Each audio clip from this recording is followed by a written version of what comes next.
Wrestling wasn't just entertainment for me growing up. It was the first place I learned what storytelling really feels like.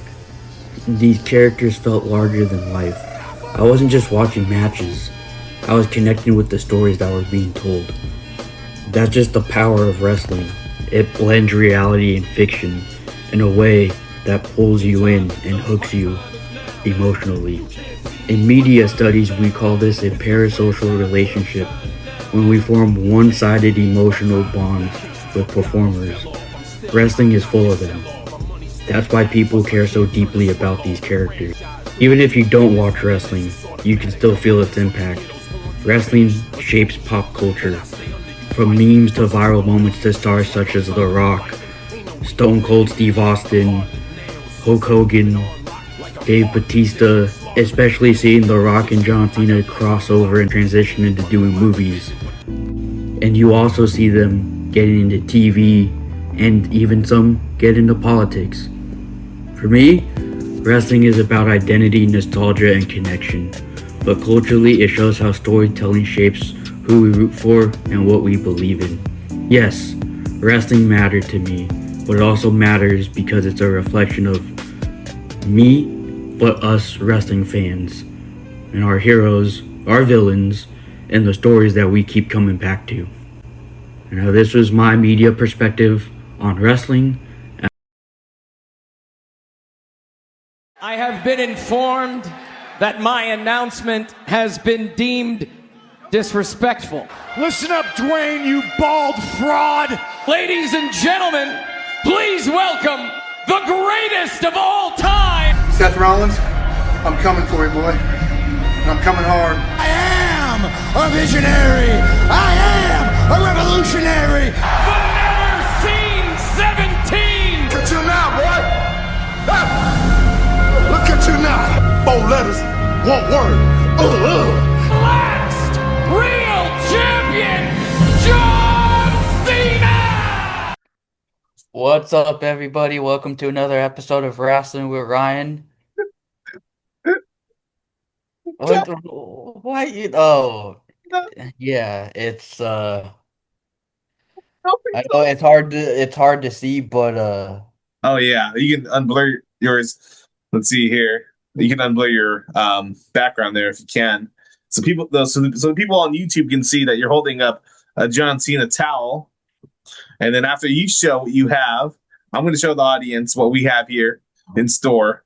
yeah, the last time is now. So Exactly. it's, uh, And for the people watching on YouTube, very soon you'll be able to get your own official Wrestling with Ryan t-shirts. Oh, I may need to unblur my background as well. There we go. Our own Wrestling with Ryan t-shirts will soon be available. What do you think of the shirt, Ryan? Yes, sir. No, it's great. I know you showed me yesterday, and it's just crazy to think that I'm on a t-shirt. Exactly.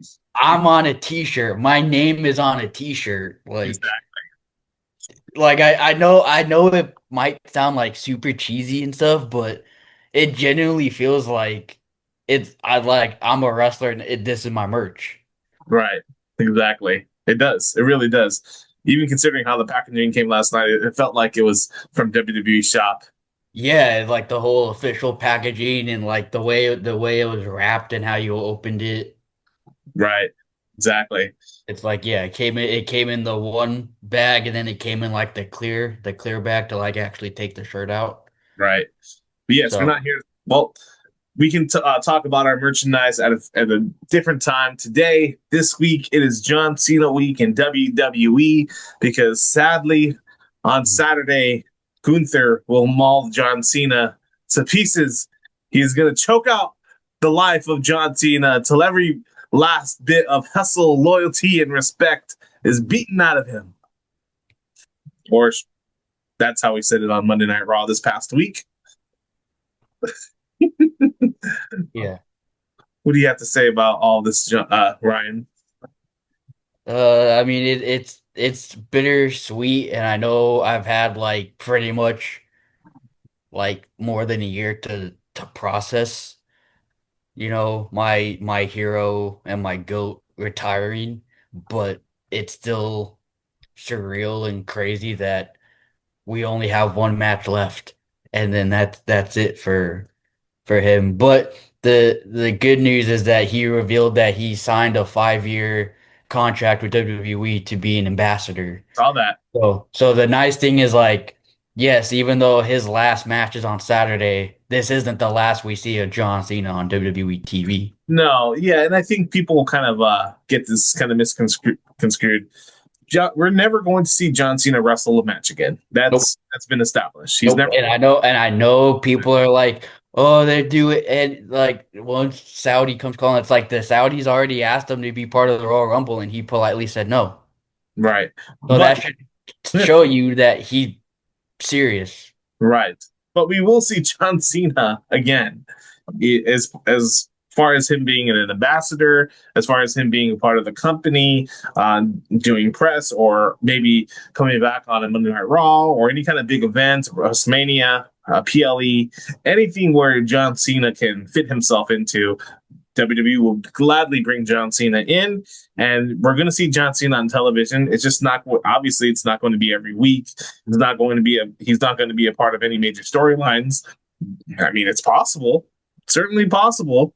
I mean, it'd be nice to see him hit like an AA every now and then, but I know he's already rolled out doing anything physically. Right. I mean, that in itself, I don't know. Obviously, he's never going to have a match again, but him hitting an AA on somebody, Yeah. that's certainly in the realm of possibility. Yeah, but I mean, like we've seen wrestlers like Shawn Michaels hit Sweet Chin Music. We've seen Undertaker hit choke slams post retirement. I don't know how John Cena is going to do his running down the ramp entrance in a suit. I don't think he's gonna do the running down. I think he's just gonna do, just like walk like normal. I Right. I think because I think after Saturday, not only does he retire the T-shirt, the ball cap, and the jorts, but I think he also like retires the running down the ramp part of Exactly. his entrance. Right. Exactly. And maybe it's not so much heel Cena where he's like holding up the towel over his head, but it is like a walk to the ring and not hitting the ropes per se like he does when is making an entrance for a match. But altogether, today, I know, Ryan, you wanted to talk about kind of like a retrospect in John Cena's career. We don't really have much of a guideline per se. I want to give you this open forum to discuss what John Cena has meant to you in your life and what he has meant to you watching WWE. And you can take the floor. Yeah, no. So thank you because you know how much this moment means to me. I literally told you, I've told my family, I've told people, the day John Cena announced his retirement, I made it a goal to attend his very last match, wherever it was at. I was Mm-hmm. like, I don't care if it means I have to fly out of the country. Finance is like, I will find a way to make it work. Right. And so I'm saying I'm very grateful and blessed and honored that I get to witness his last match in person in Washington, D.C. It's a dream come true uh because of how much he means to me and just the fact that I can see him end it, you know, the way he wants to is a true honor. And it's been a privilege to watch John Cena because I've pretty much watched him since like after he won his first WWE championship. So pretty much like around the time he became like a main eventer is like about the time I got into wrestling. So I've pretty much seen John Cena like literally go from like winning his first championship all the way to the record breaking 17th championship. Right. And yeah, I think John Cena for somebody like you has not only been just your favorite wrestler, but somebody you can look upon as saying, "Wow, that guy's a hero." For many, many children of your age back then, and Yeah. probably today. Yeah, no, because it's crazy to think that a lot of people of my generation we were just kids in like elementary school at the time, and now it's we're all like, college students or like adults. We have our own families and stuff, and so just how John Cena is more than just my favorite wrestler. Like you said, he is my hero. He's my idol. He's my role model, and John Cena has made me feel a certain way that I haven't really felt with anybody else. You've seen it. You've gone to wrestling shows with me. I get into it, but then if John Cena's there, Right. it's like a whole nother part of me just comes out. Right. I You take said you even witnessed it at WrestleMania. Right. I was just gonna say, I take for example, WrestleMania. Obviously, you're excited to be at WrestleMania, and you were, reacted to the matches there, but there was nothing in comparison to how your reaction was come the main event of John Cena versus Cody Rhodes, and you saved yourself. Definitely saved your energy for that moment. So you are probably I don't know if it's the biggest John Cena fan in the world. Obviously, there's millions and millions and millions and millions of people out there, right? But you're probably top 5%. Yeah, yeah, and I know even how my reactions. I saw your face. Your face was like, "Where did this come from?" Like, Right. Right. so, and that's one thing. It's like, yeah, I have reactions, but nobody gets a louder, crazier reaction out of me than John Cena, and that's always been the case. Like every show I've gone to where he's there, I'm always just like super excited when he's there. I'm literally like you see right now, I'm literally dressed like him right now. So it's just it's hard to put into words how much John Cena means to me, but like he's really been my role model. He's saved my life countless times with the whole never give up mantra, and like just seeing how he is as a human being, like how humble he is and how kind and respectful he is. It's like I aspire to be like John Cena, like not the wrestler John Cena, the person, the man. I strive to be like John Cena, the person, because that is what, to me, is what a model citizen looks like. Right. I was telling you yesterday, I've been listening. John Cena's been all over the media. He's done countless podcasts already this week. He did one with Chris Van Vliet. He did one with Bill Simmons. He did one with Joe Rogan. Just listening to John Cena speak, especially in that Joe Rogan podcast, he was very, very open about just his life and the way he describes things sometimes when he's talking about life and taking lessons and opportunities and learning from them. A lot of people can dwell into, I guess, when they fail about a lot of different things, and they can dwell into it.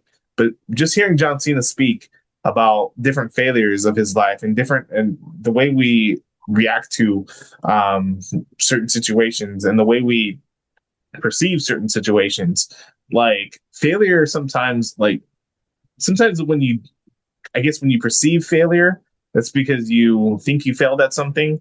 But like that's like you're only a failure if you like take that situation and you stop trying because of it, right? But the way John Cena describes things sometimes, it's like you could take that failing moment. It doesn't mean you're a failure, but like you can take that failing moment and you can learn from it and you can progress from it and you can grow from it.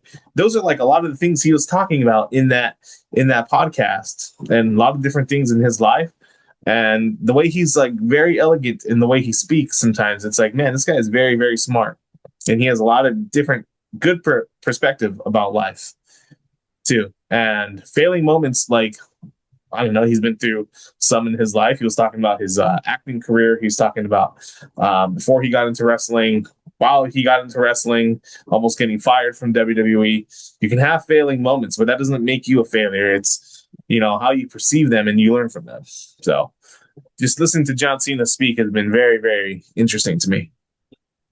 Yeah, and I think not to go like into not to get into like our personal lives and stuff, but I feel like with some of the things we have both been experiencing, like I feel like us hearing what he has to say, like it's really Sure. impactful. And it's like one of those things like, wow, we needed to hear this.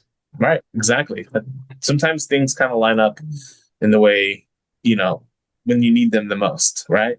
Life hits you sometimes very, very hard, right? And everyone goes through certain things. And sometimes things pop up where you're not proud of those moments. I've had them recently. You've had them recently. A lot of people go through those. Not a lot of people. Everybody goes through this, right? Everybody goes through those moments. And it's really just about, taking that moment and realizing, like, hey, like, this is not the end of the world here. This is a moment for me to, at least if you can take one little thing from that moment, learn from it. And that's how you don't become a failure of that. Right. And so, just hearing John Cena speak, probably it's really good timing in terms of, like, I guess, the climate of this world, what people go through in general. And this is something he's done not just this week, but like all throughout, his time in WWE, I would say, specifically more towards the later end, but that's what John Cena represents to a lot of people, a lot of fans. And obviously I'm not the biggest John Cena fan, you know, I'm not. I think he's a top 5 WWE performer of all time. That's undeniable. I think so, but I'm not putting him at the tippy top list of my top goats. But I mean, as far as like the man goes, I mean, you can't think of anybody that's more classier than John Cena. Yeah, no, and I hear what you're saying, and of course I know we all have like our different of opinions, and like he's not at the top of your list, but I like that you still acknowledge like his greatness, and like it's not just like, oh yeah, he's great, but these guys are better. It's like I like you still acknowledge him and his greatness and what he represents and what he's done, throughout his career. And like, like for me, you'll hear me say it constantly, like John Cena is my GOAT. I don't think there's anybody better than John Cena. And people will disagree with me, and that's fine. Right.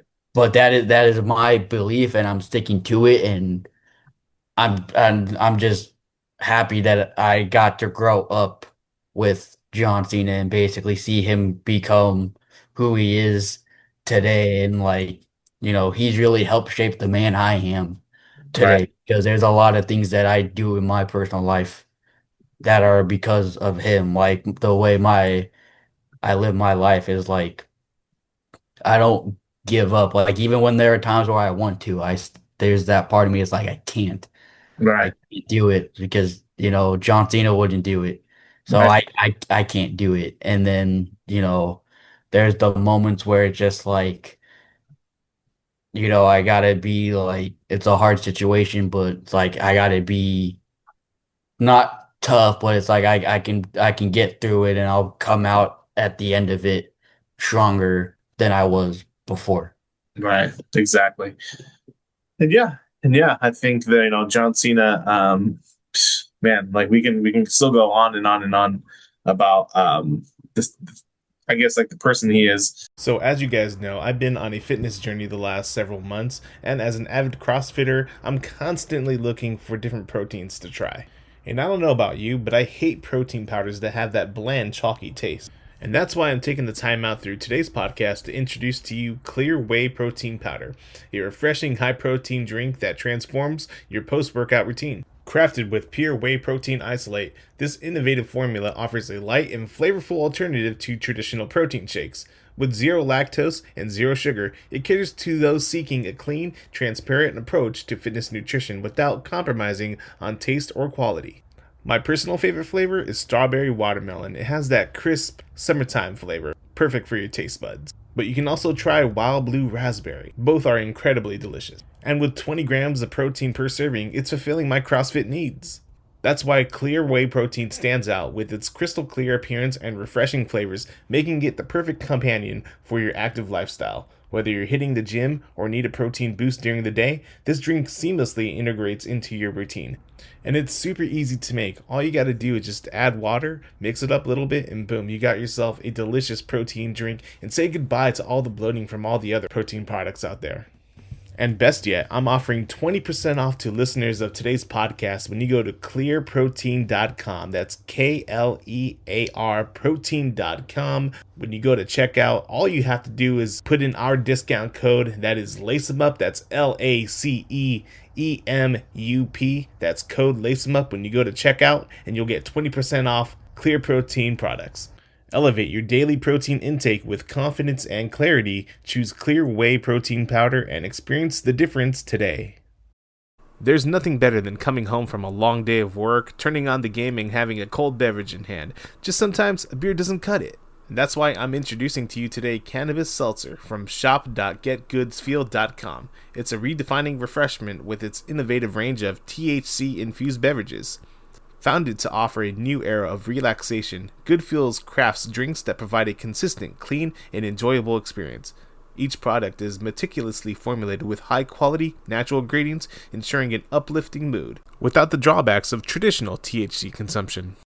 Good Feels believes in the power of nature and wellness, delivering beverages that harmonize taste and tranquility. These drinks are designed for those seeking a balanced lifestyle, blending seamlessly into social gatherings, relaxing evenings, or any moment that calls for a touch of calm. Their commitment to transparency and quality is evident in every sip, making them a trustworthy choice for those looking to explore the benefits of THC as a great-tasting cannabis seltzer. Don't call me Santa Claus, but today I'm offering my listeners 20% off at checkout when you go to shop.getgoodfeels.com. Use our promo code LACEEMUP at checkout, and you can enjoy exclusive savings when you try these delicious flavors as blood orange, pineapple mango, grapefruit, or even the beverage enhancers such as lemonade and much more. Heck, even get the bundle while you're at it too. These drinks are the perfect combination for watching your LA teams. Go to shop.getgoodfeels.com. You have to be 21 plus only to buy. And remember, use our promo code at checkout. That's LACEEMUP. That's LACEEMUP. And ease your mind with Cannabis Seltzer beverages. That's Cannabis Seltzer from shop.getgoodfeels.com. But yeah, we can kind of transition this now into the career that he's had as a professional wrestler. And specifically now, if you want to get into this last run, the retirement tour for John Cena. Right? John Cena in May of 2020. What was it? May 2020? June 2024? July 2024. Yeah, That Money in the Bank in Toronto. Comes out, shocks everyone, saying he's retiring from WWE. Yeah, it was July 6th, 2024. Yikes. July 6th. That's how you know how impactful this man has been, where I can literally tell you the date exactly. Exactly. Yeah. Yeah, July 6th, 2024, he comes out, announces his retirement. And, we have to wait kind of half a year for this thing to begin. But come January of this past year, the retirement tour begins. Where do you want to give your takes on, from the start of the retirement tour? Yeah, it kick-started on the Raw premiere on Netflix in LA at the Intuit Dome, but it really doesn't kick off, at least in terms of in the ring. We don't see him get in the ring until the Royal Rumble, which I know a lot of people have different opinions on, like, Jay winning the Rumble, and of course, like it like hurt me. You had like a lot of people. It's like, nah, come on, it's his last year. Give John Cena the third Rumble win, have him tie Stone Right. Cold. But I think it was just great to see him in the capacity that he was in. And like, one thing that's crazy to me is that the Royal Rumble, it was like it was a sold out crowd. But what's crazy to me is I looked up, I did research. After John Cena announced his participation in the Royal Rumble, more than 3,500 tickets were sold after he announced he's going to be in the Rumble. Oh, wow. So that should just goes to show you his drawing power. Like, his name alone sells tickets. Right. And very few people who have been able to do that. We Stone Cold could do it. The Rock could do it. Right. In terms of like modern day wrestlers, there's not a lot of people that could do it. Right. And so I think just, him starting it off in the Royal Rumble, and I will say he had a good performance in the Royal Rumble. I think he was in the match for over 30 minutes. Yeah. So he also showed that yeah, it's his last year, but he also showed like, hey, this man, he could go for like 30 plus minutes in the ring. That's not the issue. Right. And so I think it was great. And of course, I wanted him to win, and I know a bunch of other people wanted him to win. But I think it helped the fact that's like, oh, you have a guy like Jey Uso, and then like you basically have John Cena giving him the rub. Right. It You couldn't ask for somebody better to give you the rub than John Cena. Right. Exactly. Yeah, and Yeah. then and then what was really interesting is his Royal Rumble press conference. What he said afterwards, Right. I got to do what's best for business, and what's best for business is me winning the 17th World Championship and Hmm. making WrestleMania. And that's when we started getting glimpse of like, wait, this is not the John Cena we know. This is like he's speaking differently. Like, where did this come from? Like, this just came Yeah. out of nowhere. Yeah, I remember like thinking like, yeah, he's very, very stern right now. John Cena usually is a very like uppity, giddy. I don't know what term to call it. Giggly. Yeah. I don't And know. and what Yeah. and the crazy thing is like even looking back at this whole year, and maybe it's a little bit of bias because it's John Cena, but I will say that promo he did at the press conference was one of the better promos of the year. I'm not gonna Right. I know it's like, oh, there's a lot of yeah, and there was, but I would say, especially like for something like a press conference, and the fact that that man is still cutting like a good promo at like not inside the ring just goes to show you like how good he is on the mic. And so it started people started questioning things, be like, what does this mean? Like, Yeah. what's next for John Cena? And then the fact that he basically says, I will enter the elimination chamber, and he's the only one that Right. didn't have to have a qualifying match. Yeah. He didn't have to earn it, and that's the key thing too. John Cena throughout his whole WWE career has been about earning the moment. And yes, you could throw his entire career and say, yeah, he's earned it that way, but he didn't earn the spot into the elimination chamber. And that should have been a telltale sign that he was possibly turning heel. Yeah, it's very uncharacteristic, and the fact that you even had the other participants. I think like Drew McIntyre and CM Punk called him out, be like, "Oh, see, you're so busy in Hollywood, you're not even wrestling to earn your spot."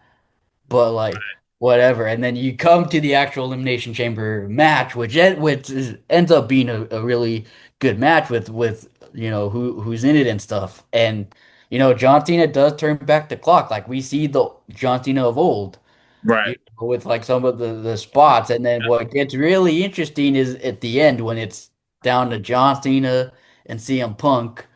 We see Seth Rollins give the stomp to CM Punk, and then Cena immediately goes for the STF. He's capitalizing on that moment where CM Punk has been taken out. Old John Cena would have never done that. He would have been distraught and he would have been mad. He would have waited until Punk came to. He would have brought him up, and he would have been like, "All right, let's go."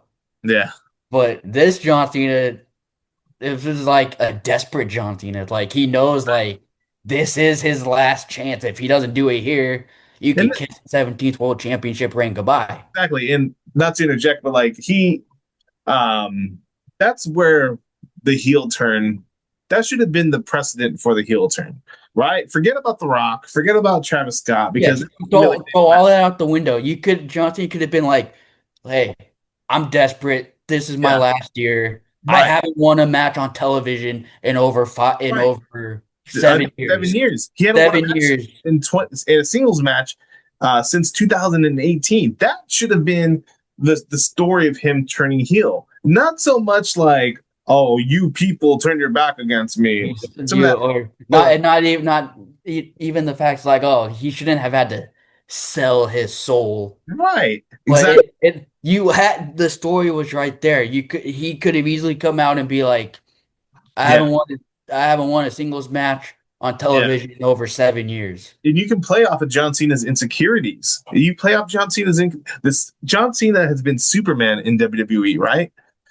And now, if you played off of him being desperate, that's just showing you that Superman has insecurities and he's desperate to. You could be like they finally figured out what my kryptonite is, and I need to go into business for myself and do what I feel is right. He could have been like, "Yeah, I'm a desperate man," and he could have been like, "I don't want a 17th world championship because I want to be a record holder." He could have been like, "I need a 17th world championship to prove to myself that Right. I can still do this." Exactly. That should have been the precedent there, but no. And I much as I love The Rock, Rock is one of my goats. Yeah, he just they screwed the pooch there. Yeah, obviously it was a great way for him to turn heel in that shocking moment with The Rock and Travis Scott. But they did not capitalize off of that, you know, Yeah, and then going forward, they have that really shocking moment with him turning on Cody Rhodes, and that was great, and everyone was excited. But then we I had know, I know. I was because I was on a camping trip and I was in the car and I was like, oh my God! And it's funny because my parents were kind of like falling asleep in the tent and they're like, oh yeah, we could hear you like screaming in the car. I was just like, oh sorry, I didn't like wake you, but that goes to show you like, see, even me being the biggest, and I've been telling you for years, I want a heel Cena. I was like, I don't care how we get. I was like, I want a heel Cena. right, And exactly, and I think, and I'm not the only one. A lot of people wanted to heal Cena, but and it's something too that even John Cena said. I think with Chris Van Vliet, or it might have been with Bill Simmons, but he said he's like a lot of people wanted a John Cena heel turn, and then when they got it, they're like, wait, no, this isn't what we want. right, exactly, And I think that goes to show you, like, see, he's been so good at portraying the good guy that it's hard to see him as like anything but a good guy. And one thing I will say too is like I loved his heel run. I know people don't weren't a fan of it. I loved it, but one thing I will say too is I think his heel run made the fans appreciate him more. When he became a babyface again, I think the fans appreciated him more. right, exactly. Now, one thing I want to get to is I think in maybe the Bill Simmons podcast, he said he originally wanted to work 200 dates for WWE, which Yes, is never he wanted to work 220 dates. Yes. which was never going to be possible. But then they said, "Oh, we agreed to 36." Like, if this guy was willing to work 200 dates, how come we couldn't see him on a more consistent basis this year in WWE in terms of like, yeah, 36 dates was quite a bit, but maybe how come we couldn't see 50 or 60 dates? Like that would have been a lot more doable. You could have easily put him on, like, I'm not saying you have to put him on Raw and SmackDown every week, Right, exactly. but it could have been like for some of these matches where it's Yeah, like for example, like say if he had more dates, they could have done it. He'll be like, all right, here, I'll get a match to earn my spot in the Elimination Chamber. They could have easily done that if he had extra dates. exactly. They Or could have put him in like a match, or they easily could have been like, oh, here, you're going to be in like a triple threat match.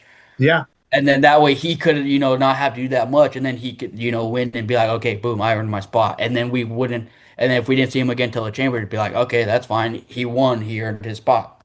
exactly. Or we could have seen him um have a face to face with Gunther before their match, as opposed to just like the tournament. They And we could have had yeah, more time to build some of right, these feuds. Because think about it, his feud, when he had his match with Punk, they only had what? They only had what, like 2 weeks to build it? right, And I mean, the nice thing about having John Cena and CM Punk is they're so good at what they do. They made it work with the little time they had. But just exactly. imagine if he had more time. Just imagine, Yeah, like, and also imagine how different his heel run would have been if he it's been a had lot more thorough. time. Now we can get into that because he did turn heel. Now, what people really wanted if a John Cena ever turned heel, which I never thought that was possible. You would always say it for years to me. I want John Cena to turn heel. And Turn you're heel. like, it's never No, gonna happen. I'm like, bro. And I think I even said something. I was like, dude, what if he turns in his last year? I was like, nah, that's not gonna fucking happen. But it did. It did. But the one thing that should have happened as well is that John Cena, and I get why they didn't do it because they already made up all the shirts. They were planning on selling all the different shirts for every city that he went on. That I get why they didn't do that. Do this, what I'm proposing here. But John Cena in a heel turn should have dumped all the shirts off, forget the jorts, forget all that, the hat, He should have been coming out in suits with his hair slicked, like you see him in promos. He should have, like a John Cena heel turn, needs to look different. He should have been. I know a lot of people were saying he should have been like Hollywood John Cena. Right, exactly. I You think that know, that's what and, should happen. and then one thing that I don't know if you ever saw this, but I saw on WWE Shop, like this was way after he like turned babyface again. They released shirts. It was literally just a black T-shirt and it said John Cena in white, and that's it. That was the shirt. Right, And I'm just like, see, he should have been wearing like that, just like a shirt that literally is plain and just has his name in white. Like exactly. that would have been great. But again, I get it. With this retirement tour, they wanted, because John Cena is so famous for his different kinds of shirts and colors, they wanted to have a different shirt for every city in which you have bought. You have bought. Yeah, and but one thing going back to that, not there been very few wrestlers that have actually had a different shirt based off the city they go to. Right. Exactly. Usually people stick to the same merch for months or even a year or more. But John Cena's like, no, this he literally had a shirt for each city he went to. Not Exactly. many guys have been able to do that. Exactly. So yeah, so John Cena's heel. He has his first heel promo in, was it Brussels? I think. Yes, Brussels, and Brussels. I loved his heel promo. We I even actually did it. did We like. even did an episode Right. on the heel promo. I loved it. Yep. Yeah, Exactly. I loved it. I think you said you liked it too. I did. The only thing is also too, we had to wait 2 weeks for John Cena to be on television after the heel turn at Elimination Chamber. Like he should have been on television the Raw after Elimination Chamber. Yeah, And that's where I get like he should have had more dates added. But that didn't happen. He has that. I think he has a really good, promo. That first heel promo. He explains it. It makes sense. It makes sense for John Cena in 2012. It didn't make any sense for John Cena in 2025. yeah. Well, and the crazy thing is even in past interviews, he John Cena himself said, "Be like, yes, I was supposed to turn heel against The Rock." He's like, I had a new theme. He's like, I had gear ready. He's like, he was all in, and then Vince McMahon got cold feet and didn't turn him. Right. Exactly. Yeah. And then let me go back over here. All right. Yeah. And then the next week on Raw, the next 2 weeks, actually, the next 2 weeks on Raw, you have segments with Cody Rhodes where Cody's just laying him out. Kind of like the same little back and forth here. Cody Rhodes has more to say, and then that's SmackDown. You're at SmackDown in Las Vegas. Kind of more the same. Yeah, and what's great is because I know when Cody started coming out, and that's one thing because I even said I was like, man, they're protecting Cody because they're not letting Cena like torch him on the mic. And then when the moment finally happened, it just like, oh my God, it's like now you see why. Like, imagine if they let Cena do that to Cody from the start. Mhm. Because like some of the lines he said was like, oh my God. And I'll give credit to Cody. He held his own, but it's like there were still some lines that Cena said. It's like, man, Cena got him there. Like Exactly. like one of my favorite lines from his promo from his work this year was be like, I make empires for billionaires. All you've ever done is steal money from their kids. And that's where John Cena, like, as much as like the heel turn wasn't ideal and it wasn't like what people expected to be, he did make chicken shit. He made chicken salad out of chicken shit in terms of his Yeah, promos. and even the crowd was like, oh, like that line, and I saw a reaction. People were just like, oh my God, like just imagine it if he was doing that like on a weekly basis. Just some of the lines he said is like, oh my God, this guy's cooking. Like, Right. and the fact is like, oh, you're a Nepo baby who had to get his gimmick tattooed on his neck. Exactly. Yeah. And yeah, John Cena. Then we have the Ultimate WrestleMania match. Not the Ultimate, but we have what was the main event of WrestleMania this past year: John Cena versus Cody Rhodes. And if you want to look at it as a wrestling match, it was a stinker.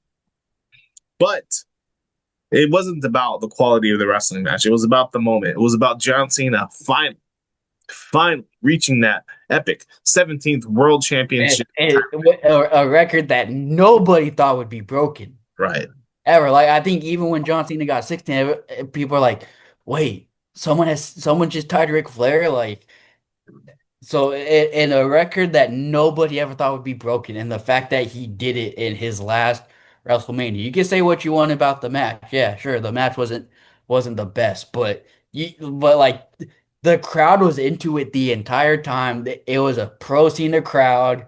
Like you literally like because I've seen Cody a couple times live since he's returned. I right, mean, we were literally there when he returned in Dallas, but like yeah, he was booed. I think that's the loudest I've ever heard Cody been booed like in his entire career. right, yeah, yeah, and that's where you were kind of like, oh, Cody Rhodes is going to turn heel.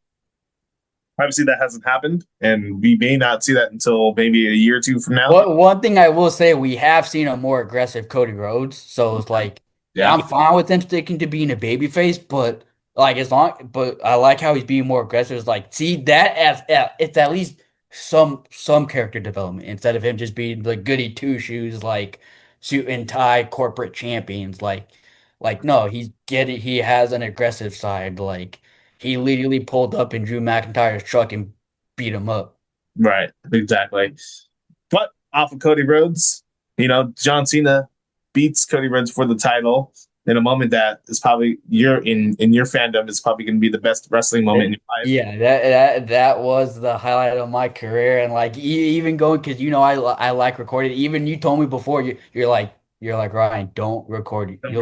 Yeah, You're like I'll record for you. You're like I'll record the entrance, whatnot. Be like, do not record. Just take in the moment, right. and I did. Feel because sometimes people you see it at concerts, you see it all the time. People are just on their phone trying to get the footage. They're not taking Yeah. in the moment, and that's what you did. I'm really glad you did that. Yeah, and just like I know I was bawling my eyes out, but the fact that you let me have my moment, you're just like, you know what? Right, right, If you're gonna be bawling your eyes out, go ahead. I know how much this means to you. exactly. But then we get to Monday Night Raw, the night after WrestleMania, and then that's where we set up the John Cena versus Randy Orton feud. John Cena with another really good promo. Yeah, and I like too that that's when he introduced the clock with his dates remaining, and he Right, goes overall. Here's what we've already done. right, right. I think he went from 36 to what, 27? Yes. Yeah, 27. And that's where Randy Orton RKO's him out of nowhere. And honestly, like, I can't really think of anything too good out of like their promos together, besides it being the same thing of Randy Orton laying out John Cena, and then Randy Orton telling John Cena, "You need to have some dang kids," and then John Cena saying, Like I've been too busy raising yours. "Yeah, exactly, yeah." Um, in that match, John Cena versus Randy Orton at Backlash wasn't it wasn't like a great match. It was probably I would say it was one of their better matches in their their match. rivalry. Exactly. In their feud, I would say that's one of their better matches in their feud. Exactly, because obviously John Cena and Randy Orton have a lineage of history together. Yeah, I still think, to me, not to get too off topic, I still think their top two matches are their I Quit match and their Iron Man match. And Exactly. I would put their Backlash match probably at number 3 in their matches. Hmm. Right. But yeah, a good match for John Cena and Randy Orton at the twilight of their careers. And it was starting to I remember saying at the time, like, huh, that was a really good match. That's probably going to be the best match John Cena is going to have on this retirement. Oh boy, were you wrong? Yeah, yeah. But You also were wrong. before we get to that, I was wrong. But then in that press conference afterwards, John Cena lays out R-Truth. He lays out R-Truth, and that's where we get the Ron Killings. Ron Killings, R-Truth kind of transforms from the Truth character back to Ron Killings, and then we have some segments where Truth, because that was No, that was after because they had Saturday Night's Main Event where he came out as John Cena. Right, exactly. Sorry. Yeah. timeline because backwards. because the story was R-Truth was trying to get the John Cena of old back. He was trying to bring him back because he says even if I have to beat the hustle, loyalty, and respect out of him, I will. That was the story going into it. So the whole Ron Killings was after he got released. Right, exactly. Which was yeah, that was surprising too. He got released from WWE, then he had an outcrying of support. And I was there when he returned because it was at Right, Money in the Bank in LA. exactly, exactly. Yeah, and then we go to we're in the summer now. Cody Rhodes comes back from his hiatus. Now we're in a tag team match with John Cena and Logan Paul taking on Cody and was it Cody and yeah, Jay? So Yeah, Jay. So, what are your thoughts about that whole program there? well, you know how much I hate Yeah, Logan yeah. Paul. And I was teasing you too. I was like, WWE is forcing you to love Logan Paul. No, no. No, I love Cena, but not Logan. But no, I thought it was good for what it was, but that wasn't the original plan.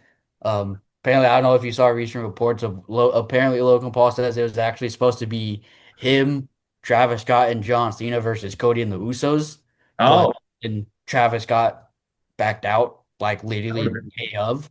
I think that this is at least this is what Logan Paul said. So I'm sure there's probably like that's probably what happened or to that extent. right, I mean, I thought it was good for what it was. I don't think the match was bad. The fans were into it. And of course, the whole point of it was just to set up the inevitable Cody Cena rematch. right, Because, Cody pinned Cena in the tag match. So that was the whole point of the match. It was just to basically have it so it's Cena versus Cody the rematch, you know, hmm down the line. Everyone's like, "Oh, it's going to be SummerSlam," because that's basically like their second WrestleMania. Also, in the lead up to that match is where we saw John Cena kind of crash out against Nick Aldis in the backstage segment. Yeah, the Lexington where he put the Yeah, the hat he, backwards. he brought he brought out the Doctor of Thugonomics for a minute. Right, He's like, I'm your champion. What are you doing? Letting these things happen. What are you doing? Like you're letting Truth attack me. Like, what are you doing? And then before we get to the Cena Cody rematch, that's when we get the Cena Punk feud. Cena Punk. Right, And exactly. it's set up in Phoenix. That's Punk wants to fight him in Phoenix. He's like, you got it, but not here, not tonight. If we're gonna do it in Saudi Arabia. And I liked it because based off past history, this is basically Punk is like, oh, you want to call me hypocrite, but Cena was basically trying to be like, oh, you'll prove you're the biggest hypocrite by going to Saudi Arabia and wrestling me for this title in Saudi Right, Arabia, and that's exactly. what ended up happening. And we had some great moments that it gave me and probably a bunch of other people's favorite segment and promo from heel Cena. Right. I think it's like Pipe bomb. the shot. Oh, oh, I love the pipe Nobody bomb. ever thought that was ever going to happen. Like Oh man, I loved it. not as great as obviously the original pipe bomb, but in John Cena terms, that was pretty good. I liked it. Yeah, and I think he did make some valid points. It's like, oh, you change your values about as much as I changed my t-shirts. Right, exactly. And he's like, "Oh, you're not against TKO, dude. You're Mr. TKO," which he's right because that's when we see Punk wearing like the suit and tie, doing all like the press Right, events. It's like that's literally what CM Punk criticized John Cena for all those years ago. right, exactly, exactly. And then yeah, we get to Saudi Arabia for Night of Champions. Decent match again. Decent match. Not their best match, but still a solid match between the two of them. Exactly. Kind of Yeah, a not weird not their finish. best match. A Yeah. weird finish between that in that match, Seth Rollins threatening to cash in. We saw like glimpses of like babyface Cena, him taking out like Bronson Reed and then like whatnot. Right, Um, but yeah, I mean the match was good for what it was, but like again, the thing is not their best match, and I don't think anything is ever gonna surpass their match at Money in the Bank 2011. right, But in terms of like their rivalry, they still put on a good match, which just goes to show you how great Punk and Cena are together in terms of their in-ring chemistry. So I thought that was good, and we really did see some of Cena's best heel work with Right. Punk. Exactly. And And that's when we saw Punk even bring out where he was the Punkonomics. exactly. Yeah. The night before Night of Champions, we saw CM Punk, come out with the basic Thugonomics theme song, but it's basic Punkonomics. Yeah. Yeah. And then, yeah, after that program with CM Punk, and then we get back into a program with Cody Rhodes. This time, Cena defending the title against Cody Rhodes at SummerSlam. This is where we have a night here where John Cena is heel. Cody lays out John Cena, forges his signature on a contract which has never been upheld in the court of law, but it somehow is in WWE. And yeah, and then on his next appearance, you can take it away. You can take it away because it's a big one. Yeah. So we see the SmackDown before SummerSlam. It's still typical same old heel Cena, and then we see him turn babyface. But everybody thinks, oh, it's a ruse. He's gonna turn heel again at SummerSlam, or we're gonna get the double turn, where Cody becomes the heel and whatnot. And so Cena becomes a babyface again. His SummerSlam, it's the typical the way his entrance was with the plain black and white. I was like, oh, same old Cena. And then the colors pop back up. And, Exactly. and the fact that he got a pop when his music hit, and then he got another pop when the colors came Right. back. Because And that just signified this is babyface yes, John Cena. yeah, it was great to see one last babyface WWE champion John Cena entrance. Right. Because it's like, well, I loved his heel entrance. I think that it was so sick, him holding the title, having the title behind him, and then having the towel and like walking out like that. But there's just something about seeing John Cena make his traditional entrance as WWE champion, and Exactly. like it was just great. And you could kind of tell that he knew that this was going to be his last entrance as WWE champion. Right. So he took it in. He really had fun with it, and then he had like a 40-minute banger with Cody Rhodes in a street fight. Oh my gosh. And he was pulling out moves like he brought back the sunset flip power bomb. He did and it ended up being rated a 5-star match, but like I would say that is probably your match of the year. I think it is too. I mean, nobody expected John Cena to have a 5-star match in his retirement year, 2025, and for it to be 5 stars was incredible. Shout out to Cody Rhodes too, because it wasn't just John Cena. And, Cody and Rhodes, and I definitely think the stipulation of it being a street fight helped it. right? Exactly. And Yeah. I like how we got to see like Super Cena again. Like, oh, Cody was hitting with his best, and Cena was still kicking out. It was crazy because I never ever thought I would hear this chant in 2025, yet alone ever. You had the crowd chanting Super Cena, Right. and Yeah. I'm just like, see, all those years ago, people hated him because of that, and Right. now it's people. Oh my God, we're getting Super Cena again! Like, oh my God, this is so great.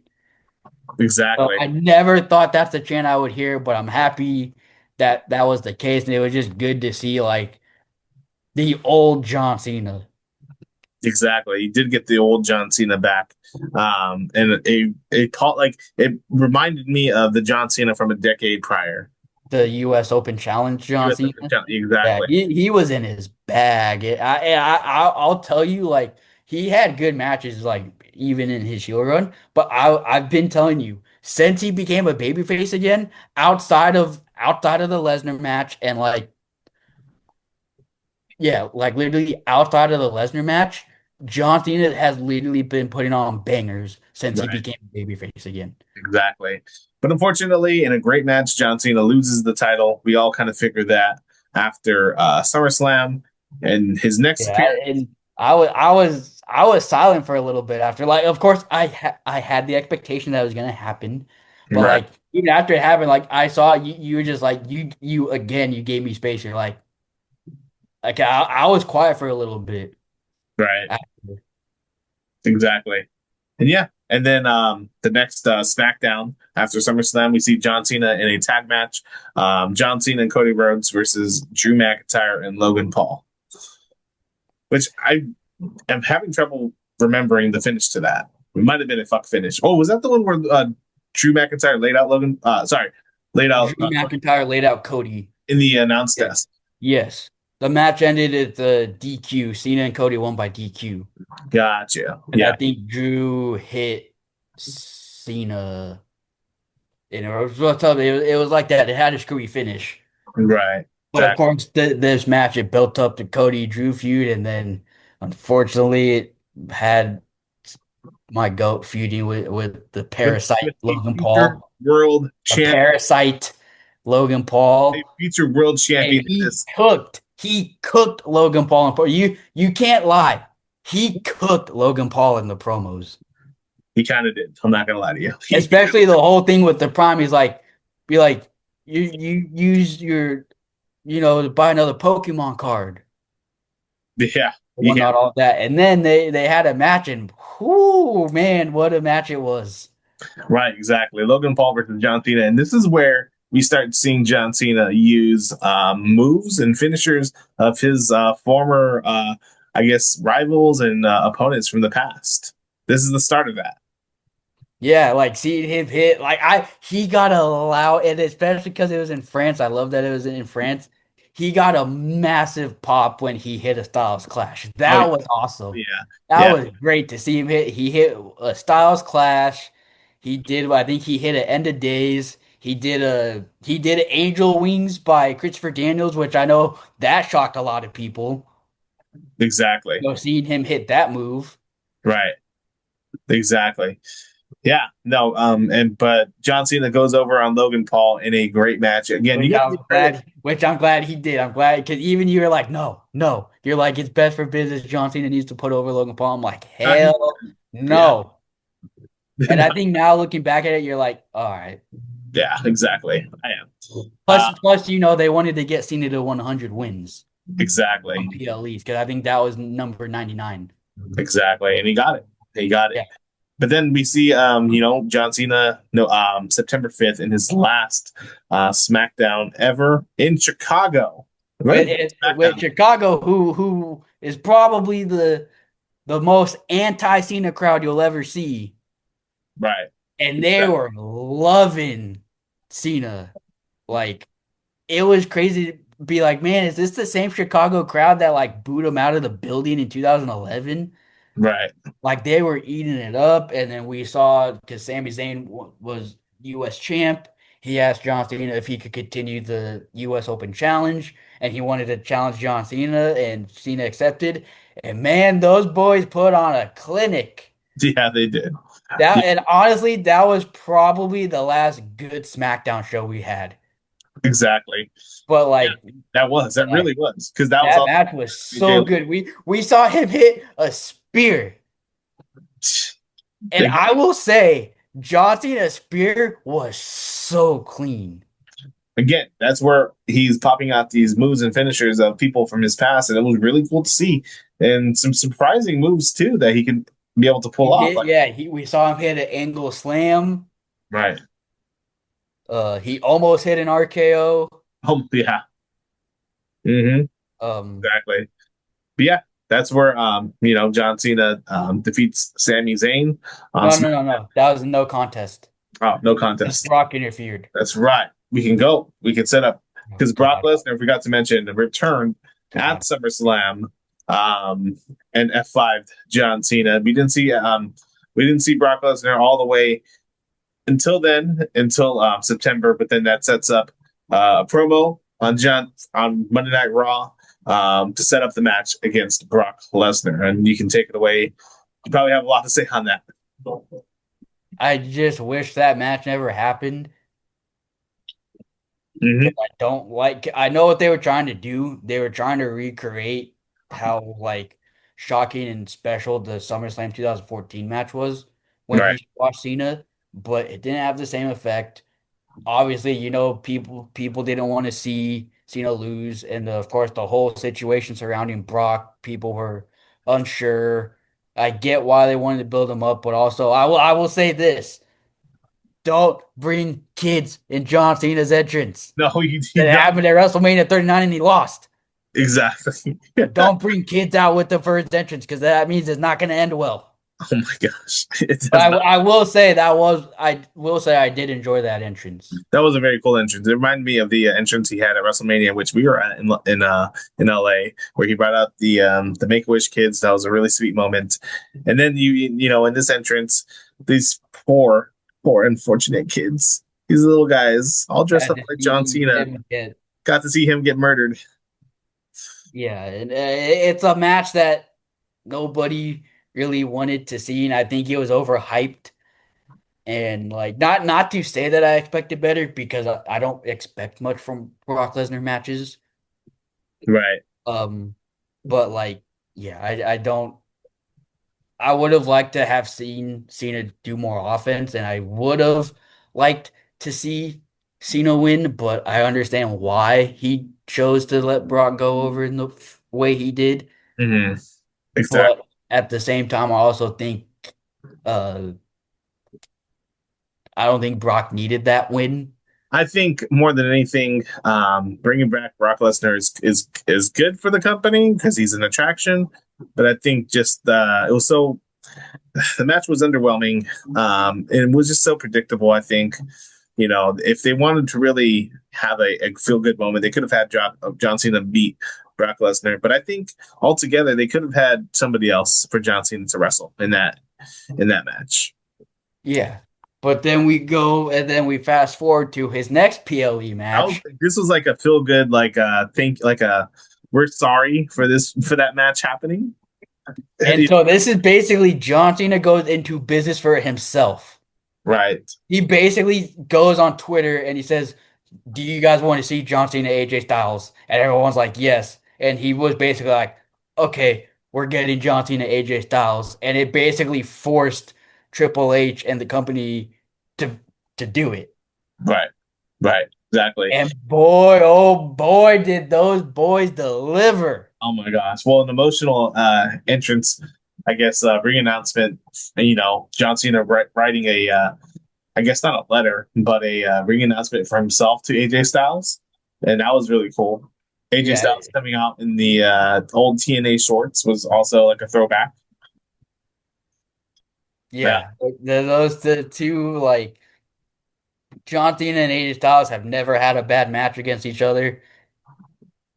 And I know some people are expecting to be like, oh, this isn't gonna hit like their other matches have. Like this literally could like tarnish their rivalry and they're like, oh no, no, no, no, no, no. It did not. It was a classic match. The match went like 37-ish minutes, I think.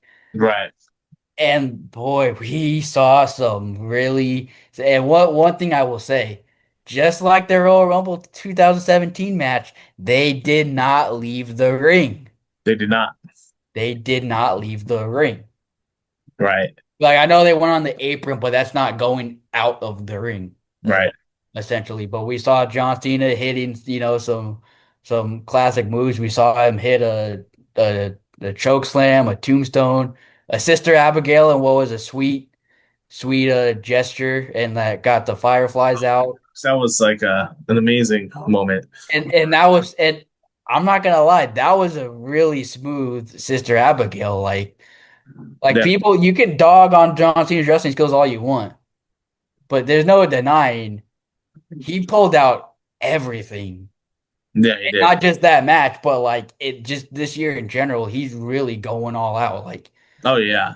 so he did that, and we saw AJ Styles hit some moves. We saw him put John Cena in the coquina clutch. We saw AJ Styles hit a sweet chin music, Yeah, exactly.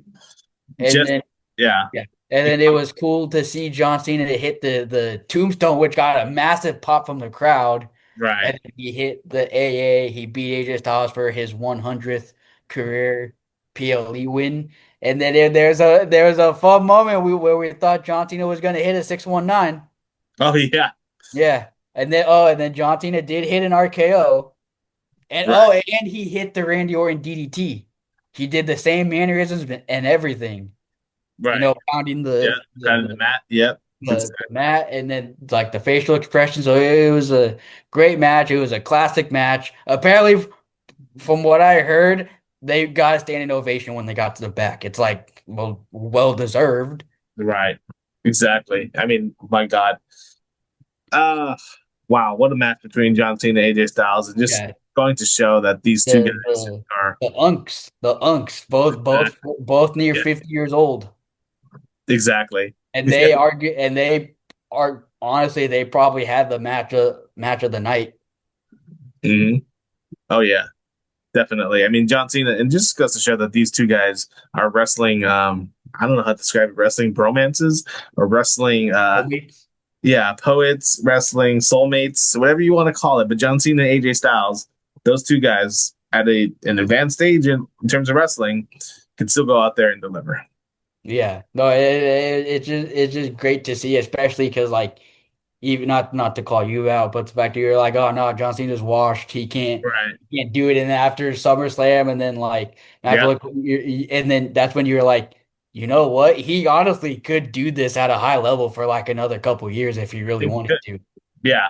Is he going to do that? No. But if he No, wanted to, yes. he could, he easily could, Right. but Exactly. yeah, Yeah.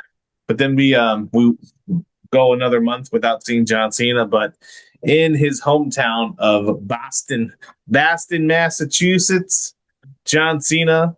Well, Triple H has a introduction for him first. We triple see John. ego, What's that? triple ego. Triple ego. Yeah, it kind of takes up a lot of the time there. Um, John Cena has a hometown welcome ovation when he comes out into the Boston Garden that night, just a few weeks ago.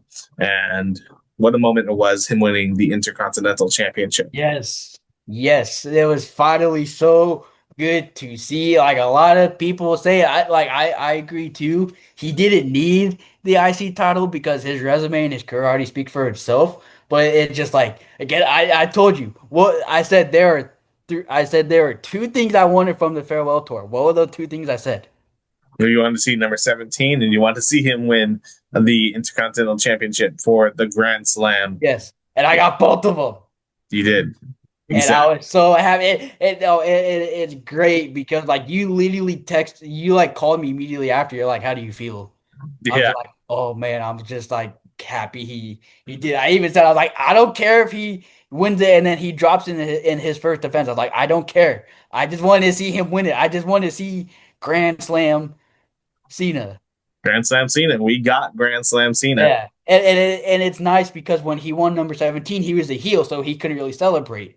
So it was nice when he won the IC. It's like, oh, see, he's a good guy again. So it was nice to actually see him celebrate, you know, with like the crowd, with the fans, getting the pyro, and it was just really good to see him finally win. And like I'll admit, like even after like when I saw the photo shoot, I'm just like I was telling you, I was like, dude, it feels so weird to say John Cena is Intercontinental Champion in See 2025. him with that Intercontinental Championship was kind of weird.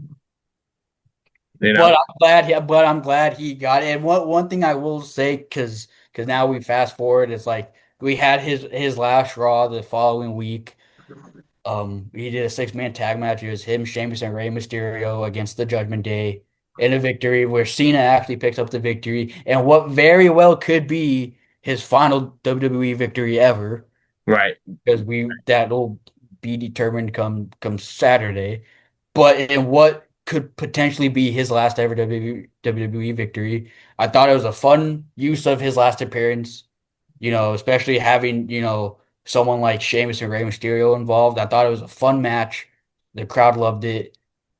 You could see how happy John Cena was, getting that moment and Right. just seeing the fans happy and seeing him happy. He felt like content. Right. And then you fast forward to Survivor Series War Games at Petco Park, their rematch, him versus Dom for the IC title in his last ever PLE. And Right. of course, I was there. And that's one thing I will say. I'm grateful that I got to see his final ever entrance as a champion in WWE. Yeah. Just like how I saw him win number 17. And, I got to see his last ever entrance as a champion in WWE. And that entrance in San Diego at Petco Park was an amazing one. You can hear it. You can feel it, even through watching on TV, how much the crowd was electric for John Cena that night. Yeah, it was great. And it took a while because well, I mean, I've seen it on TV, but like in person, like literally after Dom's music like stopped, everybody pulled out their phones and they had us wait a little bit for the trumpets to hit. Mm-hmm. But when it did, it was great. So I'm grateful. Like, of course, like I wish he would have won, but I already told you, like I already had a feeling he wasn't going to. One thing I will say, I'm glad that he lost like dirty because it protected him. The match wasn't great in itself. They had Roxanne Perez and They had the Judgment Day get the involved. Judgment Day, all the women involved. The real highlight was Liv Morgan came back. Yeah. But like aside from that, the match wasn't bad. Like it wasn't bad. It wasn't the worst match of the show. Right. By all means. It was a solid match. It was a decent match. Exactly. But you had to know that the Judgment Day was going to get involved because when Dom lost the Intercontinental Championship to Cena just a couple weeks previously, he was like, "Where's the Judgment Day? Where's my family?" So you had to know they were going to get involved. Yeah, but it was cool because I've never seen him do it before, so it was cool to see John Cena hit the double AA on KD. That got a loud pop, so it was great to see that, and just the fact that it's just crazy to me, and I'm trying to keep my emotions in check right now. But the fact that I'm going to get to witness his last two matches ever, right, just means like a lot to me, and it's something I only ever dreamed of. Exactly. As you talked about this ever since I've known you, of being there for John Cena's final match, and you're going to be there. Now we can set up the precedent, the evidence to, his final match. They have set up a last. The last time is now tournament. A bunch of guys that were in there. A couple NXT guys, I think, maybe only just one. But ultimately, Gunther has won the tournament, and Gunther has the distinct honor of retiring John Cena this upcoming Saturday for Saturday night's main event. How do you see that match going, realistically? Okay. Can I get to the realistic after? Can I do what I want personally as a fan? Yes. First, obviously, I want John Cena to win, and I've been saying this since he announced his retirement. I think John Cena should retire on top. I think he should win his final match. I know the tradition. I know, you go out on your back and you pass the torch. I know, and I understand it, and I respect it. But John Cena, of all people, deserves to go out on top. And I want him to go out on top. I want John Cena to win. I don't want this to be a squash. It's not going to be a squash at all. Realistically,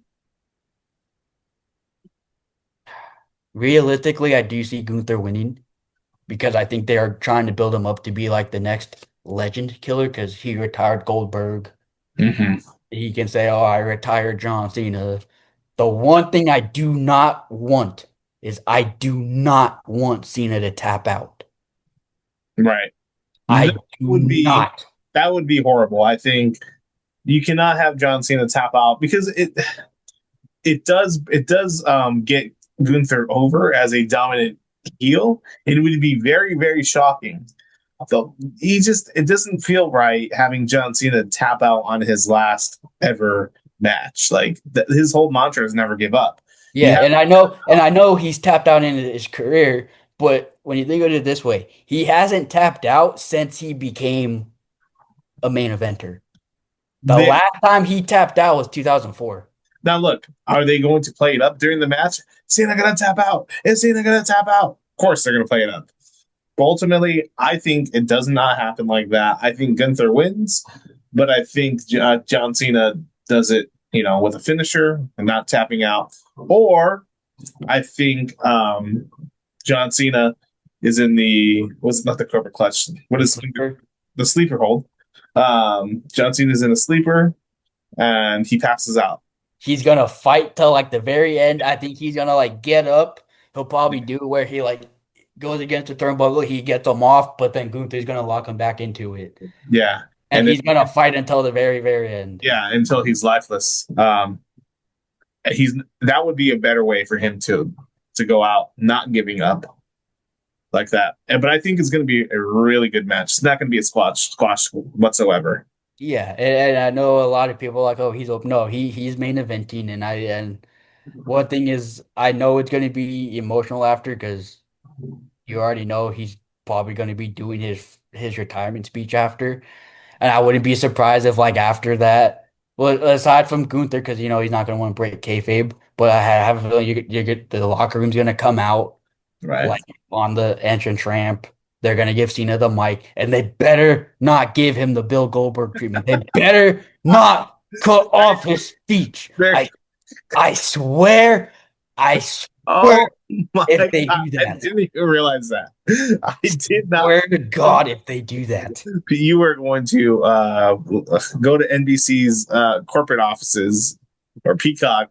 And, I will do unspeakable things yes, if they do it. Do I think they're going to? Hell no. right, They're not going to do it to John Cena. No way.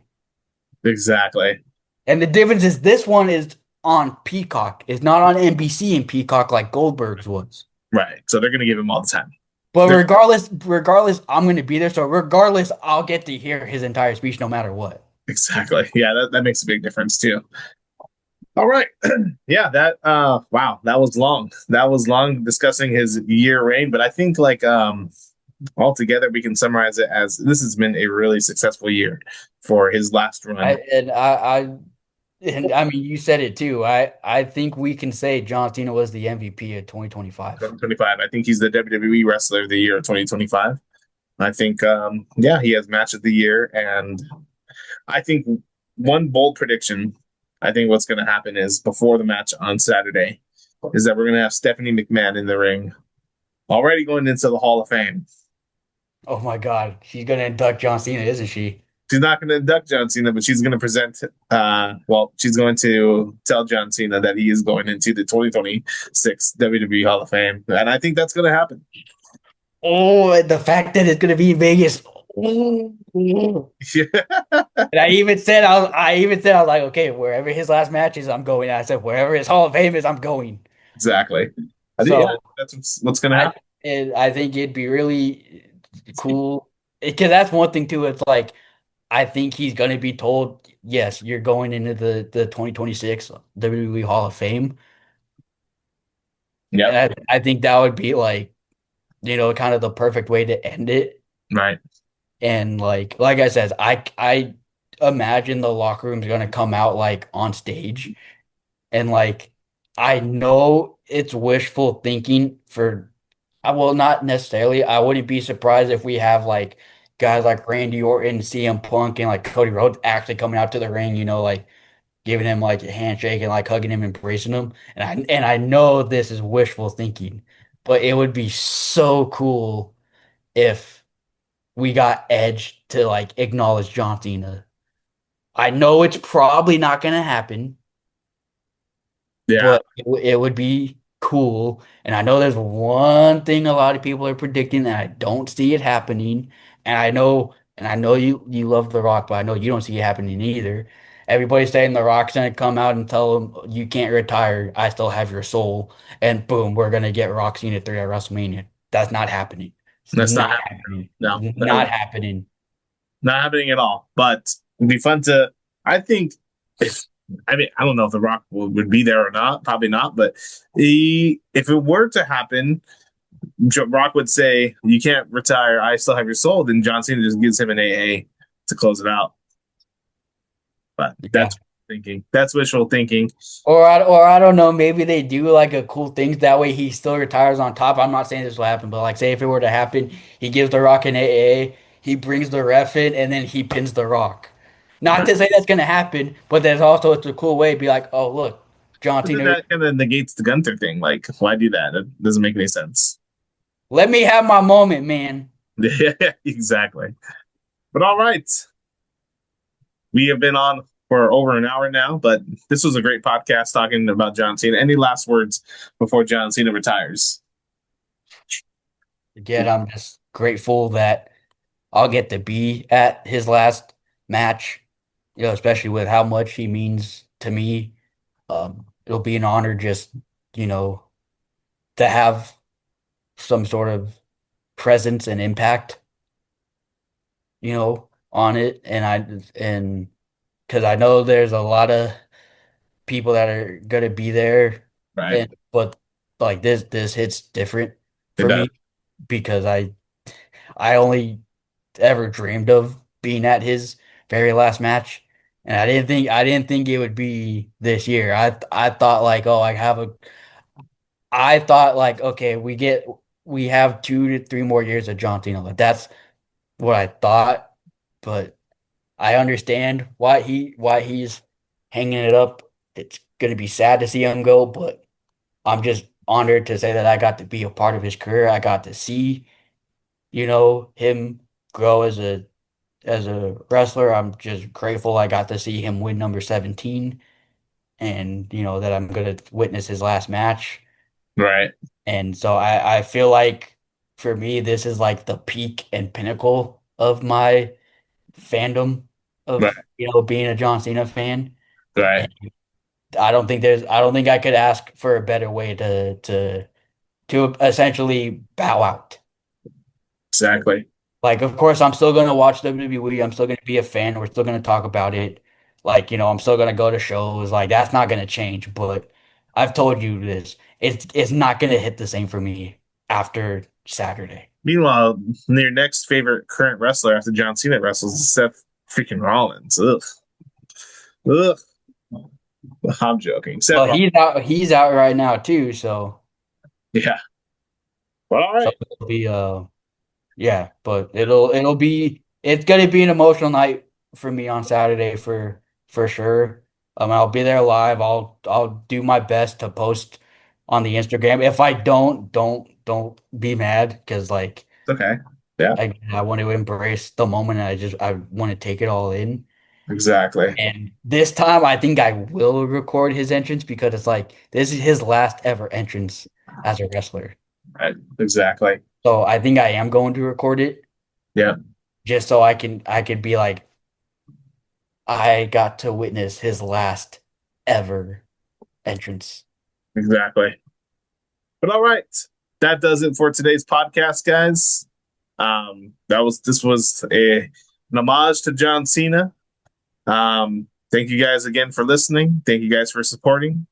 I know it's a long shot, but John Cena, if you hear this, I just hope you know how I just want to let you know how much of an impact you've had on my life and how grateful I am to be a fan of yours, and I'm always going to be a fan, even post WWE.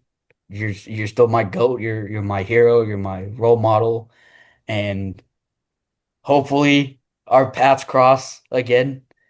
Exactly. I know I've met you twice, but Yeah. and I know it's a long shot, but John, if you do end up seeing this or hearing this, I just want you to know how much you mean to me and like how much I look up to you. And you know, I know I'm a man, but I love you, and like just seeing how far you've come as a person and a wrestler, it's been an honor to watch your career. Right. Exactly. You see that? John Oh, Cena. We now love turn the cameras off before I cry. All right. That does it for Wrestling with Ryan. I'm Mike, he's Ryan, and you can't see us.